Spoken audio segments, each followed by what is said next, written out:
Media dulu sama sekarang udah beda banget ya. Perilaku penikmat medianya juga udah nggak lagi sama. Nah, pada podcast kali ini kita akan ngobrol bareng Mas Helmy Yahya yang udah malang melintang di dunia media. Dan kita akan bahas apakah media konvensional seperti TV dan radio akan punah mengikuti koran dan majalah. Akan seperti apa media ke depannya? Apa plus minus dari media digital yang kita gunakan saat ini? Dan bagaimana kita bisa memanfaatkannya di saat yang sama menghindari kemudaratannya?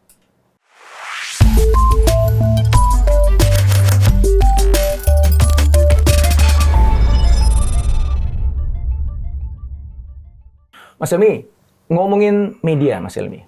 Nah, ya. Mas Helmy ini dulu tahun 90 awal udah jadi tim kreatifnya TVRI. Ya. Ya, terus sama Adi Sumadi. Kemudian akhirnya jadi produser, kemudian akhirnya malang melintang ke banyak stasiun TV swasta, jadi pembawa kuis, terkenal jadi raja kuis. Dapat 23 Panasonic Awards. Sekarang mungkin hampir 30 kali. Masya Allah. Terus dapat rekor muri berapa tuh, Mas? Rekor muri 30 lebih. Luar biasa ya. Nah, di tengah kesuksesan itu, Mas Helmy juga produser film, main film, ya kan? Reality show-nya juga udah luar biasa banyak. Tapi kemudian yang menarik adalah Mas Helmy bergerak ke profesi-profesi yang lain. Kan, ya. Pernah ke politik juga yang 3 kali gagal itu. Kemudian akhirnya jadi pengusaha, jadi I.O. PON Lampung ya? Palembang sama PON Riau.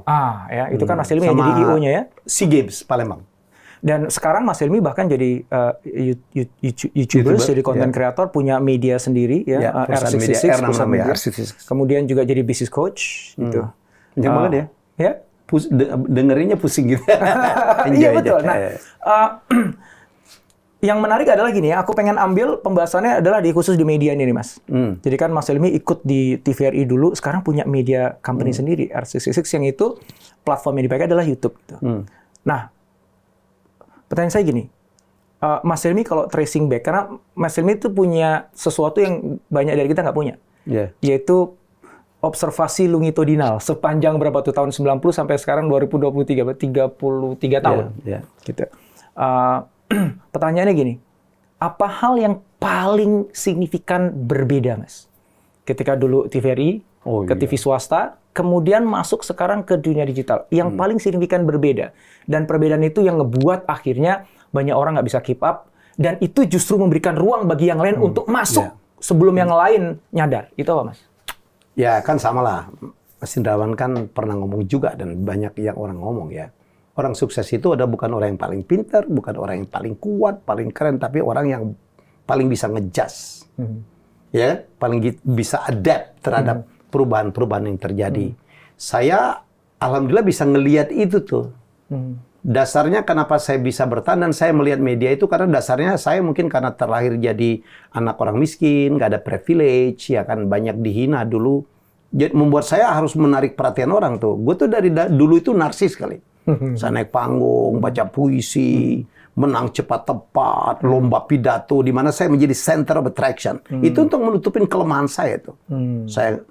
Teman saya punya mobil, saya motor aja enggak, gitu kan. Teman saya sepatunya bermerek, saya sepatu Bruce Lee yang nggak ada merek gitu. Membuat saya harus mencari kompensasi. Dan saya terlatih. Harus selalu dimanapun saya sekolah, berada, I have to be the best. Karena saya, kalau tidak, saya dihina orang. Dan itu yang terlatih. Nah, dunia ini kan dunia panggung. Dunia panggung itu akhirnya kan memerlukan media. Ya kan, itulah yang membuat saya dekat sekali sampai sekarang ke dunia media. Dan saya tahu medianya kan berubah tuh. Dari TV hitam putih, analog, menjadi digital, ya kan? Kemudian sekarang eranya era medsos, dan sekarang adalah era AI gitu, Artificial Intelligence. Di mana presenter-presenter yang belagu-belagu bisa nggak perlu lah, ya kan? Ada robot sekarang, ya kan? Ada avatar yang bisa siaran, suaranya bisa diganti-ganti, bahasanya bisa diganti-ganti, nggak ada capeknya, nggak ada pilek, ya kan? Nggak minta THR gitu. Jadi saya alhamdulillah akhirnya saya melihat itu, ya. Jadi saya terlatih aja, nggak sengaja aja. Nggak sengaja, saya terlatih juga untuk menjadi trendsetter. Itulah yang membuat saya dijulukin Raja Kuis, Raja Reality Show. Orang belum melihat itu sebagai sebuah industri, saya sudah melihat. Saya sekarang dengan teman saya, Pak Apni, segala macam, kita bicara tentang AI ini. Ada satu TV, saya sebut aja, TV One sekarang udah bersiaran dengan 3 avatarnya gitu. Menurut saya sih itu terobosan-terobosan. Apalagi Mas Indrawan kan dekat sekali. Jadi menurut saya Itu aja fundamentalnya. Karena kita we cannot stay gitu. Dunia media itu berubahnya cepat banget. Kalau kita nggak cepat untuk keep up, ya selesai. Oke. Ya. Terlepas dari teknologi yang dipakai, Ya. karena kan itu pasti udah berubah ya. Teknologi dulu siaran yang pakai tower segede-gede begitu. Sekarang udah jadi digital paling nggak. Dan sekarang bahkan udah nggak ada towernya sama sekali gitu ya. Bener-bener menggunakan over the top ya, menggunakan internet OTT, gitu ya. ya. Oke. Kemudian ada AI tadi. Itu kan aspek teknologinya, Mas. Ya. Tapi kalau misalnya dari aspek kemudian ada aspek bisnisnya itu sendiri ya. Kita tahu tuh beda ya. So walaupun sama-sama dapatnya dari ads, dari iklan, tapi bagaimana iklan itu disajikan dan sebagainya itu kan udah berbeda gitu. Nah, di luar itu semua kalau kita ngeliat dari karakternya dulu deh, karakter pelaku medianya, gitu ya. Karena kan Mas juga kan pelakunya kan, dari zaman TVRI, zaman swasta, mungkin nggak usah bahas zaman TVRI zaman dulu lah ya. Atau Males TVRI sekarang juga. Terus Swasta aja deh, TV swasta. Yang sekarang masih ada. Yang sekarang masih ada. TVRI juga sekarang masih ada kan ya. Dan masih ada. Dan harus ada karena dia yang menjangkau Nusantara gitu ya. Setuju. Dari sisi mindset karakter dari orang-orang yang ada di Industri media konvensional. Ya. TV dibandingkan dengan teman-teman yang ada di media digital sekarang. Ya, seperti YouTube misalnya. Atau podcast gitu ya. Itu apa Mas yang paling Mas lihat berbeda? Ya kita tahu bahwa teknologinya berbeda, ya kan? Jadi bagaimana orangnya, pelaku industri atau orang di dalamnya bisa bertahan. Ya kan? Usia saya 60 nih. Ya, saya tahu banget bahwa udah berubah banget tuh. Kamera udah berubah, transmisi sudah berubah, teknologi sudah berubah. Apakah saya bisa catch up dengan perubahan itu? Jawabannya pasti tidak lah. Ya kan, apalagi di tengah kesibukan saya luar biasa. Tapi saya tahu bahwa ini tidak boleh saya nafikan gitu. Apa yang saya lakukan? Saya terus belajar. Nomor 2, saya melingkungi diri saya dengan anak-anak muda. Siapa bilang saya ngajarin anak muda? Saya belajar dari mereka. Saya punya 3 orang staf pribadi saya, itu anak-anak muda. Paling muda ada umurnya 24 tahun. Dia ngajarin gua tuh kan, nanya, Pak, sekarang algoritmanya begini. Pak, ini yang viral begini. Saya hanya harus membuka diri saya, harus memiliki kehambelan. Walaupun saya lulusan Amerika segala macam, ya itu yang sekarang sering menjadi boundaries tuh untuk kita belajar. Pokoknya saya jadi saya serap aja tuh. Saya belajar tentang AI, saya belajar tentang dulu multiflexing. Pada saat saya dites jadi dirut TVRI, saya manggil Apni tuh, nih lo coach gue dah tentang multiplexing. Dan saya kan penyampai yang baik, bos. Ya, saya diajarin 3 jam, 4 jam, habis itu lebih jago gue ngomong daripada yang ngajarin gue. Because saya adalah MC. Ya, jadi saya pikir itu yang kita perlukan sebagai leader gitu. Sebagai orang tua, senior adalah membiarkan diri kita menyerap dari lingkungan kita, termasuk anak-anak muda. Banyak orang, lu ngerti apa sih? Kencing aja belum lempeng, gitu-gitu. No. Jadi saya tahu bahwa anak muda sekarang jauh lebih pintar di bidang itu. Ya udah. Itu kan attitude yang kita harus miliki terhadap perubahan yang ada di media. Bertahan. Ya, untuk bisa bertahan. Kalau pertanyaannya begini, Mbak. Jadi dari pengamatan Mas Helmy kepada teman-teman Mas Helmy di industri media digital, dengan teman-teman Mas Helmy di industri media konvensional itu ada perbedaan nggak? Perbedaan mindset? Banyak. Apa itu, Mas? Banyak. Saya melihat kemarin begitu saya sukses menjadi YouTuber, kan banyak yang ikut tuh. Ada Helmy Yahya umur 50 sekian menjelang 60 bisa sukses, yang nonton banyak banget. Dia pikir bisa ditiru tuh. Dia lupa tuh. Ya. Dia bolehnya merasa bahwa dia pernah jadi produser, manajer, direktur di TV-TV swasta yang hebat-hebat itu, dan dia pikir semua ilmu tentang media dia kuasain. Dia lupa bahwa new media itu berbeda banget. New rule. Itu gila. Ada ilmu algoritma, ada ilmu hashtagging, iya kan? Ada ilmu macam-macam tuh. Ada ilmu clickbaiting. Dia pikir kalau dia udah kuasain kamera, editing gitu, udah bisa ditonton orang. Tidak, karena penontonnya beda sekarang. Penontonnya adalah bukan penonton TV. Sementara lu jago TV. Apa yang on di TV belum tentu di sini. Dan begitu juga sebaliknya. Itu yang saya belajar. Jadi waktu saya mengiyakan untuk menjadi YouTuber, saya menyerahkan diri saya. Lu terserah deh. Saya bilang, lu tahu apa yang gue bisa, apa yang gue nggak bisa, apa yang gue suka, apa yang nggak suka. Lu buat deh, terserah. Lu itu berarti tim anak-anak muda. Anak-anak muda. Umur 20, umur 30. Oke, so open-mindedness itulah yang akhirnya Keterbukaan. membuat Kehambalan. perbedaan. Ya, humility untuk mau belajar Oh, dari, iya, dari iya. orang muda, dari Iya, orang iya, yang iya. mungkin umurnya separuh dari... Kita udah lewat, bos. Ya, ya. Saya kan bukan Indrawan yang bisa semuanya, bisa ngedit, bisa apa gitu. Gue ngedit malas banget gitu. Oke, jadi khususnya mungkin TV-TV yang memang udah jadi jawara ya, yang udah kan merasa menguasai Ya, sekarang industri. kan udah terlihat makin gitu. shifting ya. Jadi pangsanya new media, media-media baru, media-media sosial itu makin besar. Nah, Mas Helmi, sejauh mana memperkirakan the end of conventional media seperti TV dan radio? Kalau menurut saya, terutama TVRI, TV publik lah ya, itu mestinya tidak boleh hilang. Artinya harus diselamatkan at all cost, harus tetap At ada. all cost. Asal di-manage dengan benar. Kenapa? TV-TV swasta itu jangkauannya dengan berapa ya? Paling 56-65 tower seluruh Indonesia gitu. Paling menjangkau 50 jutaan. Dan hanya ada di kota-kota besar. Karena TV-TV swasta itu kan Ya, cari- kapital, ya kan? Jadi dia akan harus recover modalnya investasi yang triliunan itu. Dia tidak akan masang tuh di Nunukan gitu, yang penduduknya sedikit gitu ya. Disitulah TV publik harus hadir. Ya, TVRI itu kan punya hampir 400 pemancar tuh. Dan dia pasang tuh, terutama di daerah 3T ya, terluar, terlantar atau apalah gitu yang di luar-luar itu. Jadi itulah fungsinya. Dan kita kan negara ini 17.000 pulau, ada lautan, ada lembah, ada gunung yang juga tidak terjangkau oleh internet seluruhnya. Ya, jadi daerah-daerah itu memerlukan informasi ya dari mana? Di Kalau enggak dari TVRI. dari TV publik. Iya. Ya. Jadi menurut saya tidak akan pernah mati. Oke. Tidak akan TVRI pernah mati. Dan harus tidak terus boleh mati. Tidak boleh mati TVRI. Kalau TV swasta? Ya tergantung, kalau mereka kan hukum alam bisnis saja.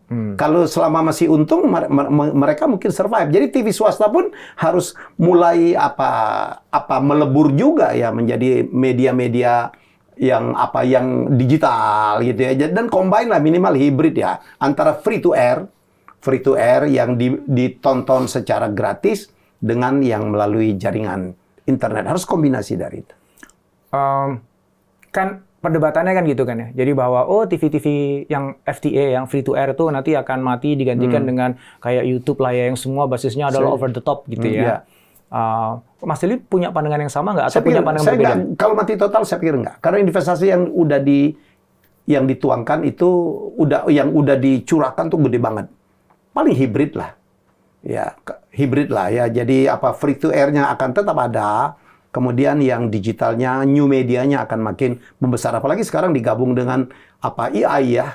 Ya, jadi tinggal mereka hitung-hitungan. Itu kan sunk cost untuk TV-TV itu kan. Udah terlanjur invest, bikin studio gede, bikin peralatan gede gitu. Harus tetap bertahan. Tinggal mungkin bentuknya kan.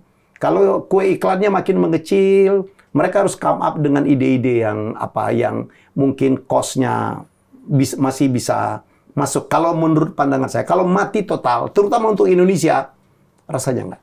Nah, ini kembali ke pertanyaan awal saya tadi ya, tentang perbedaan antara new media dengan the old media tadi, yang konven dengan yang digital tadi itu adalah attitude-nya tadi ya, bagaimana mereka melihat diri mereka dan melihat media yang mereka garap itu Betul, yang betul. itu ternyata beda banget gitu. Ya. Nah, ketika mau hybrid tadi Mas Helmi, kan tadi kan kalau Mustafa itu hybrid juga hybrid dong kan semua, gitu ya. kan ya gitu ya. Itu kan muncul challenge karena mereka sendiri tidak terbiasa main di new media kan, yang aturan mainnya beda, key success faktornya beda, ya, dengan yang konvensional media gitu. Ini balik lagi nih dari experience Mas Helmi ketemu dengan teman-teman di media ya, yang new media ataupun yang di conventional media tadi itu.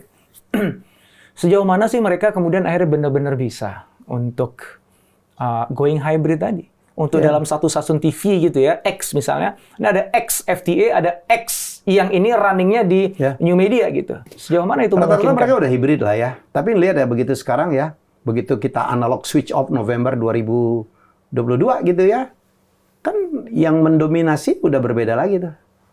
Player dulu waktu FTA masih analog gitu. Wah, juara. Sekarang waduh, udah berubah tuh. Tiba-tiba muncul TV-TV baru tuh. Moji bisa nomor 5 gitu. Ada apa lagi? Ada C2Day. Itu dia kan. Artinya yang konvensional media Iya, harus itu semakin terhimpit dong. Kalau dulu Iya, iya. lawannya cuma new Iya. media yang YouTube dan lain sebagainya, sekarang Ya, stasiun TV beneran tapi basis digital kan iya, gitu iya. kan. Jadi mereka harus melakukan itu tuh. Harus hibrid dan kemudian harus membuat apa ya, strategi baru gitu. Oke, itu kan harusnya kan mereka begitu. Iya, iya, Pertanyaan iya. saya Kalau adalah nggak, ya nggak mampu bisa. nggak sebenarnya dengan pengetahuan Mas Helmi tentang teman-teman Mas Helmi di sana gitu. Kira-kira dengan cara berpikiran mereka, dengan kebiasaan mereka, dengan yang tadi itu ya merasa aku udah paling tahu nih gitu. Ya. Dengan itu semuanya kira-kira bener nggak sih? Kalau maunya iya mau Ya, kayak mau, gitu semua gitu mau kan. begitu. Semuanya punya rencana, Ya, ya. strateginya tuh ada semuanya gitu. Tapi kan beda antara aku mau itu punya strategi itu dan bener-bener mampu menjalankannya kan, dua hal yang berbeda. Ya kembali ke mereka. Ya kembali ke mereka. Kalau secara overall aja kalau proyeksinya Mas Helmi butuh waktu berapa lama sampai mereka benar-benar akhirnya bisa bertransformasi ya dari yang purely old conventional menjadi paling nggak hybrid lah. Jadi maksudnya hybrid itu kan gini kan, dia nggak hanya stuck dengan FTA aja gitu. Iya, iya. Dia gunakan semua channel, semua jalur Iya. untuk supaya bisa menjaga audiensnya dan bisa tetap dapetin pengiklan kan gitu. Iya. Atau bahkan exploring bisnis model yang baru. Ya. Ya. Nah itu ya ini Kita tebak-tebakan nggak aja. tahu ya. Saya bukan peramal juga ya. Tapi studi kasus yang paling menarik itu, mohon maaf kalau saya salah ya, kayak di salah satu stasiun ada lapor Pak tuh. Lapor Pak secara FTA gitu biasa, tetapi medsosnya begitu dicincang ya, jadi TikTok, jadi Reels, jadi Short, gila yang nonton gitu. Jadi mungkin begitu jadi salah satu solusinya, karena di dunia new media gitu ya, penontonnya kan anak muda yang nggak punya waktu banyak ya, mereka 1 menit 2 menitan, mereka nggak terlatih tuh nonton program 1 jam gitu ya, di selang iklan, waktunya juga pasti gitu. Saya pikir seluruh TV di Indonesia sudah punya saluran, mereka go YouTube kayak Kompas TV ya, semua beritanya dia dinaikin di YouTube. Jadi menurut saya sudah terlihat tuh. Kita lihat mana yang lebih sukses. Ini adu strategi. Kita lihat juga MTech ada video.com ya. Jadi yang juga menjadi alternatif untuk kita. Saya kalau kayak tadi malam nggak bisa nonton Real Madrid City karena waktu City mendominasi udah matiin tuh. Ya kan saya kan bisa ngulang tuh nontonnya. Di FTA kan nggak mungkin. Kalau lu lewat gitu. Jadi menurut saya udah tuh. Tinggal kita lihat siapa yang sukses, siapa yang bisa membuat strategi yang tepat untuk memenangkan competition. Itulah memang challenge-nya. Kalau ke R66, ini kan media company yang Mas Helmi bangun Ya. gitu ya. Apa sih visinya Mas? Dan bagaimana Mas Helmi bisa menjadikan R66 tadi itu, mungkin ya, saya nggak tahu visinya apa, tapi saya ngebayangin Mas Helmi dengan pengalaman panjang di media gitu kan, mestinya punya visi tentang bagaimana sebuah media company itu harusnya dijalankan, dioperasionnalkan untuk masa depan gitu ya. Dan Mas Helmi berani mengambil platformnya adalah YouTube di situ ya. Nah itu aku malah penasaran itu di balik R66 itu apa sih gitu. Apakah itu cuman supaya Mas Helmi punya tempat untuk nanti punya Helmi Yahya bicarakan ya enggak kan? Buktinya kan sekarang Helmi kan bicara ada. berdiri dulu baru kita bikin R66. Nah itu jadi apa tuh Mas sebenarnya yang visinya Mas tentang R66 itu apa dan sejauh mana itu akan berpengaruh terhadap konstelasi media di Indonesia? Kita tuh termasuk yang duluan loh, ya. Dari Deddy Corbuzier pun kita duluan membuat media ini, ya. Walaupun kita tidak agresif gitu. Dari Densu segala macam ya, Vindes kita duluan, ya. Tapi kami memilih memang sesuatu yang memang ada isinya gitu, ya. Jadi konten-konten kami tuh kontennya tuh serius-serius tuh. Tapi nggak apa-apa, itu kan pilihan. Supaya kan dalam kompetisi kita harus punya diferensiasi. Saya tidak mungkin jadi Deddy, nggak mungkin juga jadi Sule Channel, enggak. Dan itulah yang membuat asik gitu. Jadi Helmi bicara, ya tamu saya kan sangat terpilih. Indrawan Nugroho gitu. Saya nggak pernah ngundang orang, I don't care dengan, wah kalau ngundang dia itu pasti hype. Di channel-channel saya kan kadang-kadang saya melahirkan orang-orang baru yang kemudian populer gara-gara muncul di saya. Ya kan, jadi menurut saya senang banget. Kemarin saya nampilin Aisyah Dahlan yang nonton udah 1,6 juta gitu. Topiknya serius. Ya, jadi menurut saya ya kemarin saya dapat Pak Mahfud, iyalah fresh banget dapat 2,1 juta. Tapi ada juga yang 20.000, tapi jadi menurut saya gitu dan yang lain-lain juga gitu. Kita bangun, kita punya channel olahraga, kita sekarang coba masuk politik. gitu. Kita bikin Newlytics ya. Ada saya dengan Dr. Koni dengan Mardigu, ada saya dengan Guru Gembol, kemudian ada Hensat Imam Priyono gitu, bicara tentang politik. Karena kita pikir kita harus masuk ke sana. Saya selalu masuk ke dalam bidang-bidang yang belum dimasukin orang gitu. Ya, belum masukin orang. Jadi kalau saya kan, channel saya kan inspirasi, informasi, edukasi. Kita bikin-bikin gitu juga. Jadi itulah kita yang fokus sekarang. Jadi sport. Karena kita tahu sport itu orang nggak bisa hilang lah. Dan sport kita milih bola. Saya punya dengan Coach Justin Jasaye gitu. Kita punya channel Plus 62. Ada Roni Pangemanan, ada Toel. Jadi ya udahlah, membuat kita different lah. Ya. Oke. Artinya R666 itu berharap untuk bisa menjadi panggung bagi orang-orang yang memang Mas nilai ini bisa punya kontribusi lah bagi bangsa. Nggak harus orang-orang yang sangat terkenal, udah jadi selebriti atau tokoh nasional, tapi siapapun selama dia punya sesuatu yang bisa disampaikan, ya, maka berharap R666 itu menjadi panggungnya gitu ya. Yang generik, yang umum, yang Helmi Yahya bicara. Kalau ngomongin politik udah ada sendiri ya, Newlytics ya namanya ya. Newlytics. Terus ada yang sport juga ada lagi. R66 gitu Sport sendiri. Kita akan bikin channel lain. Sama kayak udah TV aja nih, TV tapi di digital. Jadi sama aja, saya jadi kayak di Rute TVRI aja. Tapi lebih santai gitu. Dan nggak ada dewan pengawasnya. Kayaknya itu ditekankan ya? Yang mecat gue itu. Terima kasih gue udah dipecat. Jadi itu kan the beauty of new media. Oh, ya. Jadi lebih bebas ya. Dan bukan hanya itu, kita bisa memilih segmen yang very segmented. Ya. Sebenarnya kalau aku buat TV dengan triliunan tadi kan aku harus menjangkau sebanyak mungkin orang gitu. Akhirnya kan jadinya kontennya kan generik yang semua orang suka gitu. Atau bahkan melayani taste dari masyarakat yang paling banyak jumlahnya gitu. Sehingga yang masyarakat yang sedikit nggak terwakili di sana gitu. Nah, sementara kalau kita buat YouTube channel misalnya, seperti Helmi Yahya Bicara atau R666 dengan semua channelnya tadi itu kan, kita bisa memilih segmen yang menurut kita itu sesuai dengan apa namanya? Dengan minatnya kita gitu, dengan misinya kita. That's the magic atau the beauty of medsos ya. YouTube terutama. Kenapa? Investasinya kecil banget. Soleh-solihun cukup satu kamera doang. Satu handphone doang dia produksi. Yang nonton banyak gitu. Dan kita merasa lebih bebas tuh. Saya terus terang ya, saya di TV itu kadang-kadang stres kalau dapat acara. Semua ngomong. Kreatifnya ngatur kita. Ya, anak-anak kemarin sore kadang-kadang kita harus dengerin. Tuh nih anak-anak TV semua. Produsernya ngomong. Manajernya ngomong. Di sini kebanyakan dulu orang TV, Pak. Gue tahu udah, mukanya udah gue tandain semua tuh. Iya, direkturnya ngomong. Iya dong gitu ya. Yang sponsor juga ngomong. Sehingga kita kadang-kadang udah ini acara udah bukan gue lagi. Iya. Gitu, udah bukan gue lagi. Jadi menurut saya itulah kebebasan di dalam dunia medsos, new media itu lebih bebas. Dan R66 kita tidak hanya di YouTube loh.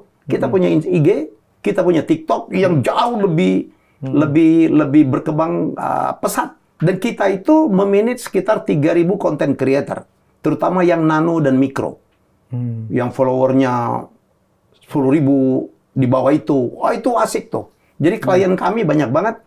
Ya, lo minta siapa? Minta yang segmen mana? Oh, kita yang kuliner, kita cariin. Ya, influencer kuliner. Ya kecil-kecil aja. Sekarang justru ada sesuatu apa ya? Orang kadang-kadang kalau kita ngendorse artis-artis yang mahal itu, influencer mahal itu, orang udah tahu, ini orang dibayar nih. Nggak genuine tuh nggak? Gitu loh. Jadi kita dari budget lu berapa gitu, punya berapa, mendingan kita sebar di 100 influencer gitu. Dan fokus banget. Ada yang memang ngomong tentang fashion, ada yang ngomong tentang makanan. Kita punya. Jadi kita sekarang cukup banyak dari situ. Jadi banyak klien itu datang hanya untuk itu. Ya. Kalau yang gede-gede ya kita afiliasi aja. Kalau kita dapat ya udah kita panggil, kita mainnya commission aja. That's it. Kita punya facility produksi, bisa live dari studio saya. Wah, enak banget. Pegawai saya hampir 40 anak muda semua. Mereka tidur di kantor, nggak pulang. Jadi saya suka banget nerima pegawai, anak luar kota, jomblo. Wah, aduh enak banget tuh. Modalnya kasih odol aja udah kelar tuh hidupnya mereka. Sama Indomie untuk malam hari ya, Pak? Oh, itu udah sendiri mereka. Gitu loh. Jadi ya anak saya, mereka datang dari kampung-kampung di Jawa, enak lah. Oke, kan sekarang kan dunianya konten kreator itu. Anak-anak muda banyak yang jadi konten kreator. Sehingga kalau dulu itu yang namanya news atau entertainment semuanya terpusat pada TV-TV besar dan mereka yang mendikte apa sih sebenarnya yang viral, apa yang ditonton orang. Sekarang kan semua orang bisa broadcast dirinya sendiri kan. YouTube tuh kan itu kan, broadcast yourself gitu kan. Itu nggak perlu pakai izin lagi. Nggak pakai izin ya. Nah, dan jumlahnya makin banyak sekarang. Jumlah YouTubers tuh makin banyak banget sekarang itu. Sementara TV itu konon katanya jumlahnya berkurang, walaupun kalau kita tanya TV enggak sih. Mereka bilang gitu. Kita tanya Nielsen juga enggak juga katanya gitu. Cuman pertanyaanku sebenarnya gini, menurut proyeksinya Mas Helmy lah ya, tebak-tebakan lah kita Mas ya. Bisa jadi kan karena ada dua hal. Pertama adalah nggak semua letak geografi di Indonesia itu sudah terjangkau internet gitu ya. Yang kedua adalah internet masih mahal bagi sebagian banyak orang sehingga dia harus berusaha dan sebagainya gitu ya. Dan yang ketiga masih banyak orang-orang yang memang lebih suka nonton TV yang di rumah yang nggak terlalu gitu ya. gede dan mereka memang punya waktu untuk nonton TV gitu. Jadi jangan lihat Indonesia tuh kayak orang Jakarta gitu yang selalu mobile kemana-mana dan connect kemana-mana gitu.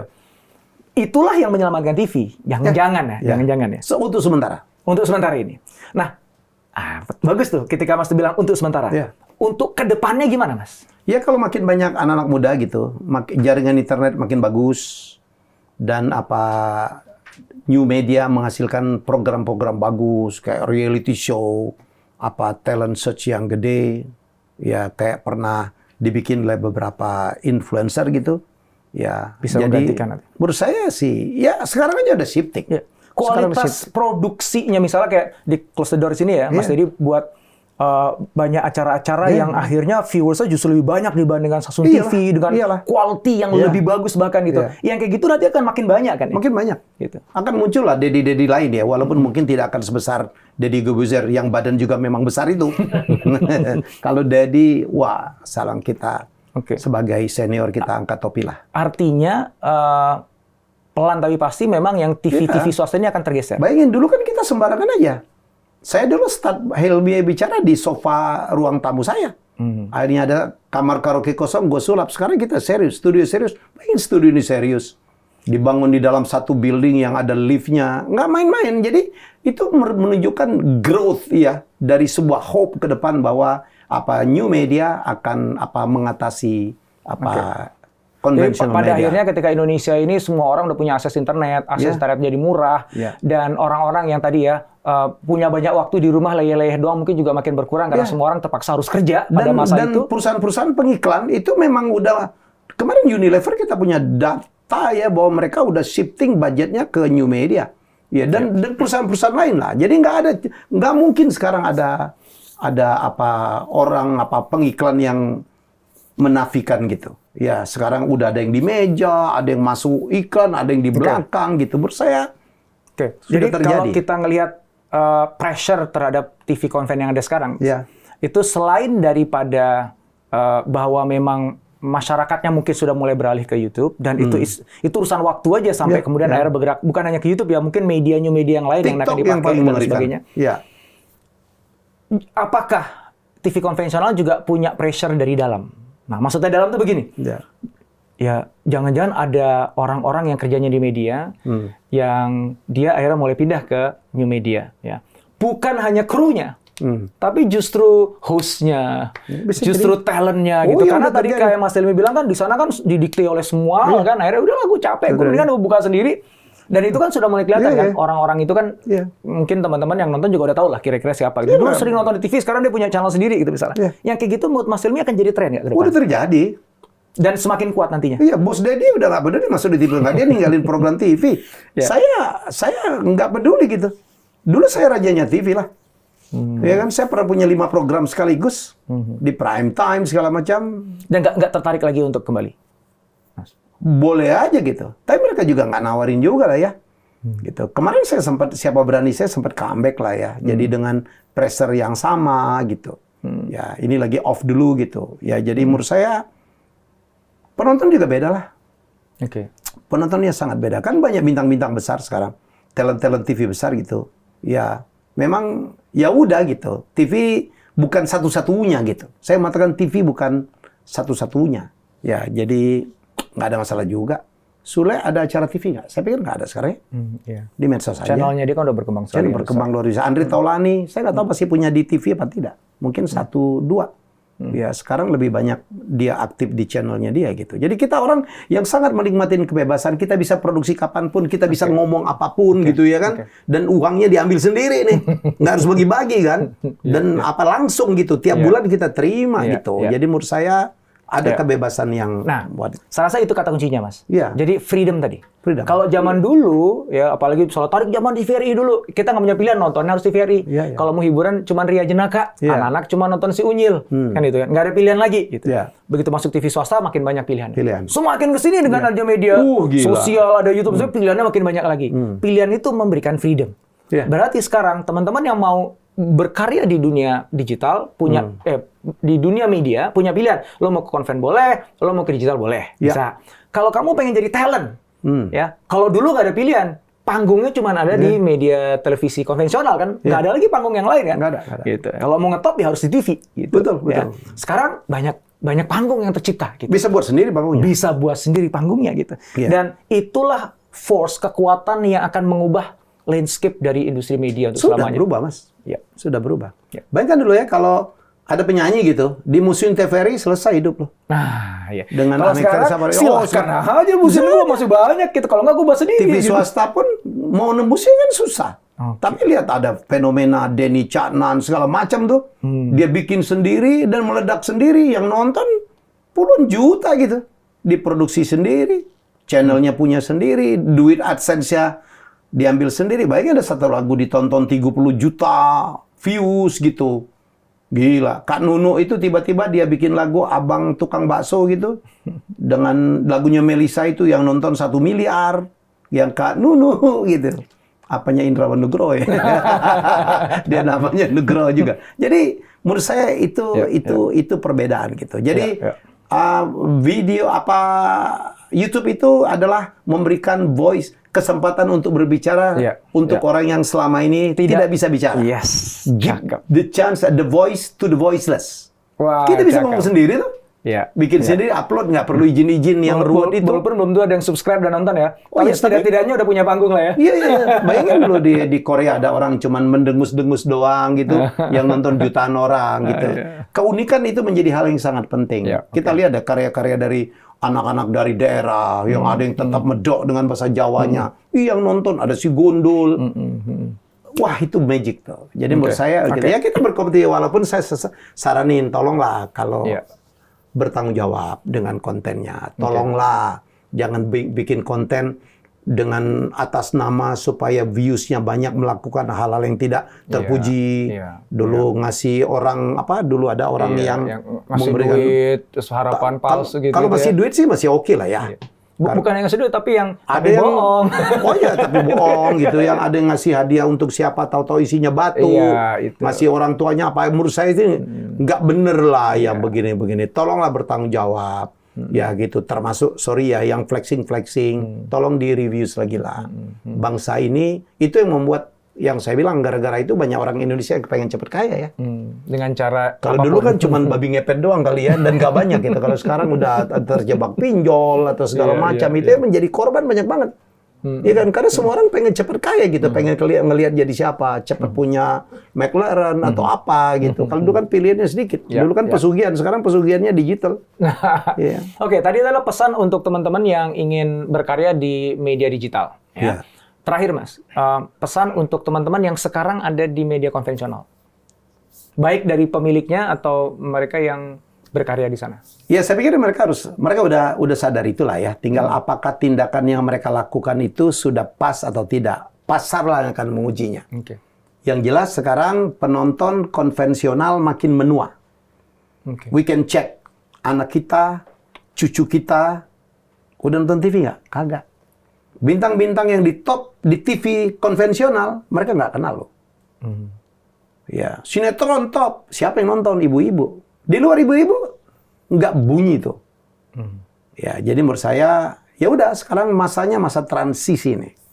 Ya, harus alert gitu. Tapi sekarang teman-teman di kelompok-kelompok media-media itu, mereka kan udah punya OTT, mereka bikin series untuk OTT-nya mereka. Dan ini industri yang luar biasa tuh.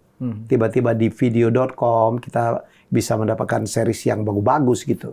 Saya kemarin nonton Saiyo Sakato, karya-karya hebat lah. Jadi menurut saya ya teruslah berkompetisi, teruslah alert terhadap perubahan. Sekarang akan makin cepat. Ancaman gitu saya pikir untuk teman-teman produksi ya. Di kantor saya punya satu set kamera yang otomatis. Saya cuma satu orang aja mengendalikan di luar. Jadi kalau kameramennya belagu aja we don't need kameramen. Oh ya, kita udah punya. Kita udah punya. Wah itu otomatis lah. Otomatis kita pakai joystick aja. Ya, jadi saya pernah siaran di Cuelle, green screen. Ya, jadi kalau udah green screen itu, teman-teman art di TV udah nggak diperlukan tuh. Yang dulu bangun panggung nggak perlu bos. Dan saya dikasih semacam pointer gitu, kemanapun saya ini kameranya ngikut. Follow spotnya ngikut. Gila. Saya lihat di master control cuma 3 orang. Dengan saya berdua di dalam. Wow. Dan masa itu 3 tahun yang lalu loh. Bagaimana sekarang? CCTV China itu penyiarnya udah robot. TV One sekarang udah pakai AI. AI bahasanya Mas disuruh nge-rap aja bisa. Mau siaran bahasa Jawa, bahasa Yunani dia bisa semua. Saya pikir ini yang harus kita pikirin. Walaupun manusia tetap tidak akan pernah tergantikan, tetapi pelan-pelan dengan AI gitu ya. Ada hal tertentu, ngedit berita, iya kan, bikin caption. Jadi saya lihat kalau IG post gitu, caption kok mendadak bagus. Ini chat GPT. Gak usah merasa hebat-hebat loh. Kameramen sekarang serba otomatis. Kita robotik, kita udah punya robotik. Saya di kantor saya udah punya semi robotik sistem untuk syuting. Artinya adalah sadari bahwa memang dunia udah bergerak ke arah digital, mau nggak mau suka nggak suka harus beradaptasi tadi ya. Dan membuka diri untuk belajar, mencoba hal-hal yang baru, jangan stuck dengan apa yang mereka ketahui di masa lalu, karena dunia udah bergerak ke tempat yang baru gitu. Di mana audiens yang baru sudah menanti di sana.